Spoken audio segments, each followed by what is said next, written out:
সূরা ইয়াসিন। বিসমিল্লাহির রহমানির রহিম। রহমান রহিম আল্লাহ তাআলার নামে। ইয়াসিন।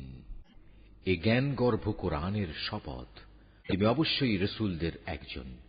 নিঃসন্দেহে তুমি সরল পথের উপর প্রতিষ্ঠিত রয়েছ। পরাক্রমশালী ও পরম দয়ালু আল্লাহ তাআলার কাছ থেকেই এ কোরআনের অবতরণ। এতে করে এর মাধ্যমে তুমি এমন একটি জাতির লোকদের সতর্ক করে দিতে পারো যাদের বাপ দাদাদের ঠিক এভাবে সতর্ক করা হয়নি, ফলে তারা গাফেল হয়ে রয়েছে। তাদের অধিকাংশ লোকের উপরই আল্লাহ তাআলার শাস্তি বিধান অবধারিত হয়ে গেছে, তাই তারা কখনো ঈমান আনবে না। তাদের গলদেশ সমূহে মোটা মোটা বেড়ি পরিয়ে দিয়েছি, যা ওদের চিবুক পর্যন্ত ঢেকে দিয়েছে, ফলে তারা ঊর্ধ্বমুখী হয়ে আছে। আমি তাদের সামনে পেছনে জাহেলিয়াতের প্রাচীর দাঁড় করিয়ে দিয়েছি এবং তাদের দৃষ্টি ঢেকে দিয়েছি, ফলে তারা কিছুই দেখতে পায় না। অবস্থায় তুমি তাদের আল্লাহর আযাব সম্পর্কে সাবধান করো বা না করো, উভয়টাই তাদের জন্য সমান কথা। তারা কখনোই ঈমান আনবে না। তুমি তো কেবল এমন লোককেই সতর্ক করতে পারো যে আমার উপদেশ মেনে চলে এবং সে অনুযায়ী দয়াময় আল্লাহ তাআলাকে না দেখে ভয় করে। হ্যাঁ, যে আল্লাহ তাআলাকে ভয় করে তাকে তুমি ক্ষমা ও মহা প্রতিদানের সুসংবাদ দান করো। আমি মৃতকে জীবিত করি, যা কিছু তারা নিজেদের কর্মকাণ্ডের চিহ্ন হিসেবে এই পৃথিবীতে ফেলে আসে, সেগুলো সবই আমি যথাযথভাবে লিখে রাখি। প্রতিটি জিনিস আমি একটি সুস্পষ্ট কিতাবে গুণে গুণে সংরক্ষিত করে রেখেছি। হে নবী, এদের কাছে তুমি একটি জনপদের দৃষ্টান্ত পেশ করো, যখন তাদের কাছে আমার পক্ষ থেকে কয়েকজন রাসূল এসেছিল। যখন আমি তাদের কাছে দুজন রাসূল পাঠিয়েছি, তখন তারা এদের উভয়কেই অস্বীকার করেছে। এরপর আমি তৃতীয় একজন নবী দিয়ে তাদের সাহায্য করেছিলাম। অতঃপর তারা সবাই তাদের কাছে এসে বলল, আমরা অবশ্যই তোমাদের কাছে রাসূল হিসাবে আবির্ভূত হয়েছি। কথা শুনে তারা বলল, তোমরা তো দেখছি আমাদের মতো কতিপয় মানুষ ছাড়া আর কিছুই নাও। আসলে দয়াময় আল্লাহ তাআলা আমাদের জন্য কিছুই পাঠাননি, তোমরা অযথাই মিথ্যা কথা বলছো। তারা বলল, আমাদের মালিক একথা ভালো করেই জানেন আমরা হচ্ছি অবশ্যই তোমাদের কাছে পাঠানো তাঁর কয়েকজন রাসূল। তোমাদের কাছে সুস্পষ্ট করে আল্লাহর বাণী পৌঁছে দেওয়া ছাড়া আমাদের আর কোনো দায়িত্ব নেই। তারা বলল, কিন্তু আমরা তো তোমাদেরই আমাদের সব অমঙ্গলের কারণ মনে করি। যদি তোমরা এখন এসব কাজ থেকে ফিরে না আসো, তাহলে আমরা অবশ্যই তোমাদের পাথর মারব। উপরন্তু তোমাদের অবশ্যই আমাদের কাছ থেকে আরো কঠিন শাস্তি স্পর্শ করবে। বলল, তোমাদের দুর্ভাগ্য অকল্যাণ তো তোমাদের সাথেই লেগে আছে। এটা কি তোমাদের কোনো অমঙ্গলের কাজ যে তোমাদের ভালো কাজের কথা স্মরণ করিয়ে দেয়া হচ্ছে? আসলে তোমরা হচ্ছ একটি সীমা লঙ্ঘনকারী জাতি। এমন সময় নগরীর প্রান্ত থেকে এক ব্যক্তি এদের কাছে ছুটে এলো এবং সবাইকে বলল, হে আমার জাতির লোকেরা, তোমরা আল্লাহর এ রাসূলদের অনুসরণ করো এমন এক রাসূলের যে তোমাদের কাছে হেদায়েতের বিনিময়ে কোনো প্রকার প্রতিদান চায় না। আসলে যারাই তার অনুসরণ করবে তারাই হবে হেদায়েত প্রাপ্ত। আমার জন্য এমন কি অজুহাত থাকতে পারে যে যিনি স্বয়ং আমাকে পয়দা করেছেন এবং যার দিকে তোমাদের সবাইকে একদিন ফিরে যেতে হবে, আমি তার ইবাদত করব না? আমি কি তাকে বাদ দিয়ে অন্য কোনো মাবুদ গ্রহণ করতে যাব? অথচ দয়াময় আল্লাহ তাআলা যদি আমার কোনো ক্ষতি করতে চান, তাহলে ওদের কোনো সুপারিশই তো আমার কোনো কাজে আসবে না, না তারা কেউ আমাকে ক্ষতি থেকে উদ্ধার করতে পারবে। এ সত্ত্বেও যদি আমি এমন কিছু করি, তাহলে আমি সুস্পষ্ট গুমরাহিতে নিমজ্জিত হয়ে যাব। আমি তো এ গুমরাহির বদলে তোমাদের মালিকের উপরই ঈমান এনেছি। অতএব তোমরা আমার কথা শোনো। এ ব্যক্তিটির আল্লাহর পথে নিহত হওয়ার পর তাকে বলা হল, যাও, তুমি গিয়ে এবার জান্নাতে প্রবেশ করো। সেখানে গিয়ে জান্নাতের নিয়ামত দেখে সে বলল, আফসোস, যদি আমার জাতি এ কথাটা জানতে পারত। আমার মালিক আমাকে মাফ করে দিয়েছেন এবং আমাকে তিনি সম্মানিত মানুষদের দলে শামিল করে নিয়েছেন। তার হত্যাকাণ্ডের পর তাদের শায়েস্তা করার জন্য আমি তার জাতির উপর আসমান থেকে কোনো বাহিনী পাঠাইনি, না এ ক্ষুদ্র কীটদের শাস্তি দেওয়ার জন্য আমার তেমন কোনো বাহিনী পাঠানোর প্রয়োজন ছিল। যা করেছি তা ছিল একটি মাত্র বিকট গর্জন, তাতেই ওরা সবাই নিথর নিস্তব্ধ হয়ে গেল। বড়ই আফসোস এমন সব বান্দাদের উপর, তাদের কাছে এমন একজন রসুলও আসেনি যাদের তারা ঠাট্টা বিদ্রুপ করেনি। তারা কি এই বিষয়টি লক্ষ্য করেনি যে তাদের আগে আমি কত জাতিকে বিনাশ করে দিয়েছি, যারা কোনোদিনই আর তাদের দিকে ফিরে আসবে না, বরং তাদের সবাইকে একদিন আমার সামনে এনে জড়ো করা হবে। তাদের শিক্ষার জন্য আমার কুদরতের একটি নিদর্শন হচ্ছে এই মৃত জমিন, যাকে আমি আসমান থেকে পানি বর্ষণ করে জীবন দান করি এবং তা থেকে শস্য দানা বের করে আনি। তা থেকেই তারা নিজ নিজ অংশ ভক্ষণ করে। আমি তাতে আরো সৃষ্টি করি নানা প্রকার খেজুর ও আঙুরের বাগান, উদ্ভাবন করি অসংখ্য নদী নালার প্রস্রবণ, যাতে করে তারা এর ফলমূল উপভোগ করতে পারে। আসলে এগুলোর কোনোটাই তো তাদের হাতের সৃষ্টি নয়। এত সত্ত্বেও কি তারা কৃতজ্ঞতা আদায় করবে না? পবিত্র ও মহান সে সত্তা, যিনি সব কিছুকে জোড়ায় জোড়ায় পয়দা করেছেন, চাই তা জমিনের উৎপন্ন উদ্ভিদ থেকে হোক কিংবা হোক স্বয়ং তাদের নিজেদের থেকে, অথবা এমন সব সৃষ্টি থেকে হোক যাদের সম্পর্কে মানুষ এখনো আদৌ কিছু জানেই না। তাদের জন্য আমার আরেকটি নিদর্শন হচ্ছে এই রাত। আমি তা থেকে দিনকে অপসারিত করি, ফলে এরা সবাই একসময় অন্ধকারে আচ্ছন্ন হয়ে পড়ে। সূর্য তার জন্য নির্ধারিত সুনির্দিষ্ট গণ্ডির মাঝে আবর্তন করে। এটা হচ্ছে মহাপরাক্রমশালী সর্বজ্ঞ আল্লাহ তাআলারই সুনির্ধারিত নিয়ন্ত্রণ ব্যবস্থা। আরও রয়েছে চাঁদ, তার জন্য আমি বিভিন্ন কক্ষ নির্ধারণ করেছি। কক্ষ পরিক্রমণের সময় ছোট হতে হতে তা একসময় এমন ক্ষীণ হয়ে পড়ে যেন তা পুরনো খেজুরের একটি পাতলা ডাল। সূর্যের এ ক্ষমতা নেই যে সে চাঁদকে নাগালের মাঝে পাবে, না রাত দিনকে ডিঙিয়ে আগে চলে যেতে পারবে। মূলত চাঁদ, সুরুজ সহ এরা প্রত্যেকেই শূন্য লোকে সাঁতার কেটে চলেছে। তাদের জন্য আরেকটি নিদর্শন হচ্ছে, আমি তাদের বংশধরদের এক সময়ে একটি ভরা নৌযানে আরোহণ করিয়েছিলাম। তাদের নিজেদের জন্য সে নৌকার মতো যানবাহন আমি সৃষ্টি করেছিলাম, যাতে মাল সম্পদ সহ তারা আরোহণ করছে। অথচ আমি চাইলে মাল সামানা সহ এদের সবাইকে ডুবিয়ে দিতে পারি।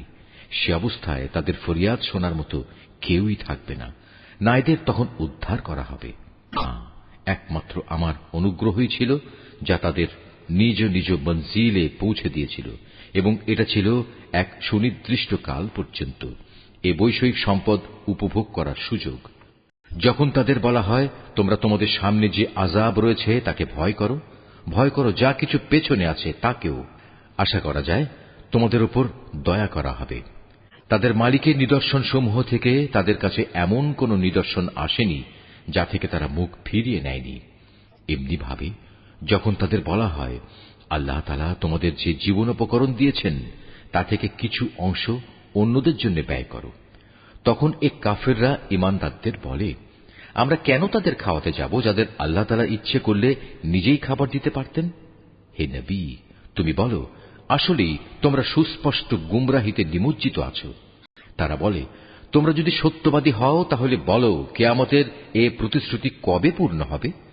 এসব প্রশ্নের মাধ্যমে এরা আসলে যে বিষয়টির জন্য অপেক্ষা করছে তা তো হবে একটি মহা গর্জন। তা এদের হঠাৎ করে পাকড়াও করবে, এবং তখনও দেখা যাবে তারা এ ব্যাপারে বাক বিতণ্ডা করেই চলেছে। সময় তারা শেষ ওসিয়তটুকু পর্যন্ত করে যেতে সক্ষম হবে না, না তাদের আপন পরিবার পরিজনদের কাছে আর কোনোদিন ফিরিয়ে আনা হবে।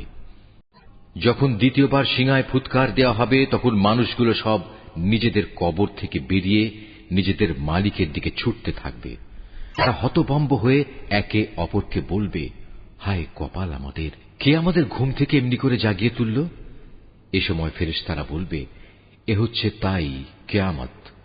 দয়াময় আল্লাহ তাআলা তোমাদের কাছে যার ওয়াদা করেছিলেন, নবী রসুলরাও এ ব্যাপারে সত্য কথা বলেছিলেন। মূলত এ কিয়ামত অনুষ্ঠানটি সিঙার এক মহা গর্জন ছাড়া আর কিছুই নয়। এই গর্জনের পর সাথে সাথে সবাইকে হাসরের ময়দানে আমার সামনে এনে হাজির করা হবে। অতঃপর ঘোষণা হবে, আজ কারো প্রতি বিন্দু মাত্র জুলুম করা হবে না। আজ তোমাদের শুধু সেইটুকুই প্রতিদান দেয়া হবে যা তোমরা দুনিয়ায় করে এসেছ। অবশ্যই জান্নাতের অধিবাসীরা মহা আনন্দে বিভোর থাকবে।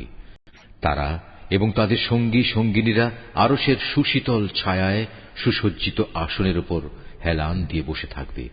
সেখানে তাদের জন্য মজুদ থাকবে নানা প্রকারের ফলমূল, আরো থাকবে তাদের জন্য তাদের কাঙ্ক্ষিত ও বাঞ্ছিত সব কিছু।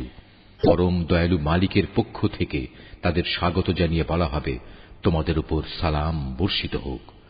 অপরদিকে পাপীদের বলা হবে, হে অপরাধীরা, তোমরা আজ আমার ইমানদার বান্দাদের কাছ থেকে আলাদা হয়ে যাও। হে বনি আদম, আমি কি তোমাদের এ মর্মে নির্দেশ দেইনি যে তোমরা শয়তানের গোলামি করো না? কেননা সে হচ্ছে তোমাদের প্রকাশ্য দুশমন।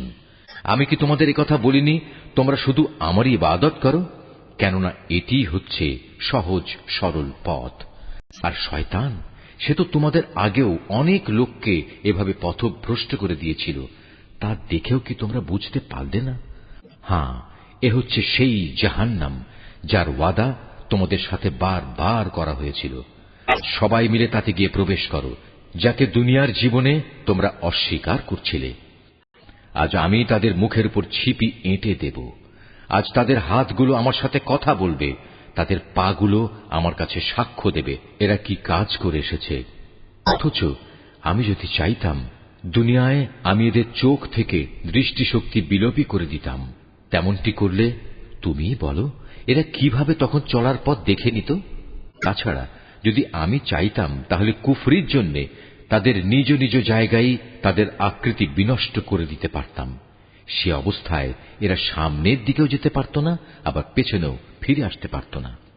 যাকেই আমি দীর্ঘ জীবন দান করি, তাকেই আমি সৃষ্টিগত দিক থেকে তার প্রাথমিক অবস্থায় ফিরিয়ে নিয়ে যাই। এটা দেখেও কি তারা বুঝতে পারে না কে তাদের দেহে এ পরিবর্তনগুলো ঘটাচ্ছে? তোমরা এও জেনে রেখো, আমি এ রসুলকে কাব্য রচনা শেখাইনি, এবং এটা তার নবী মর্যাদার পক্ষে শোভনীয় নয়। আর তার আনিত গ্রন্থ তা তো হচ্ছে একটি উপদেশ ও সুস্পষ্ট কোরআন। তাতে করে সে তা দ্বারা যে অন্তর্জীবিত তাকে জাহান্নামের ব্যাপারে সতর্ক করে দিতে পারে, এবং যা দ্বারা কাফেরদের উপর শাস্তির ঘোষণা সাব্যস্ত হয়ে যায়। এরা কি লক্ষ্য করে না, আমার নিজের হাত দিয়ে বানানো জিনিসপত্রের মধ্যে থেকে আমি তাদের কল্যাণের জন্য পশু পয়দা করেছি, আর এখন তারা নাকি এগুলোর মালিক হয়ে বসেছে। অথচ আমি এগুলো তাদের বশীভূত করে দিয়েছি। এর কিছু হচ্ছে তাদের বাহন, আর কিছু এমন যার গোশত থেকে তারা খাদ্য গ্রহণ করে। এজন্য তার মধ্যে আরো উপকারিতা রয়েছে পানীয় বস্তুও। তবু কি তারা তার শুকর আদায় করে না, যিনি তাদের এগুলো দান করেছেন? সত্ত্বেও তারা আল্লাহ তাআলার বদলে অন্যদের মাবুদ বানায়, তাও এই আশায় তাদের পক্ষ থেকে এদের সাহায্য করা হবে। অথচ তারা তাদের কোন রকম সাহায্য করার ক্ষমতাই রাখে না, বরং কিয়ামতের দিন তাদের সবাই দলবদ্ধভাবে জাহান্নামে এসে জড়ো হবে। অতএব হে নবী, এদের এসব জাহেলি কথাবার্তা যেন তোমাকে উদ্বিগ্ন না করে। অবশ্যই আমি জানি যা কিছু এরা গোপন করে এবং যা কিছু প্রকাশ্যে বলে বেড়ায়। এ মানুষগুলো কি দেখে না আমি তাদের একটি ক্ষুদ্র শুক্র কীট থেকে পয়দা করেছি? অথচ সৃষ্টি হতে না হতেই ক্ষুদ্র কীটের সে মানুষটি আমার সৃষ্টির ব্যাপারে খোলাখুলি বিতণ্ডাকারী হয়ে পড়ল।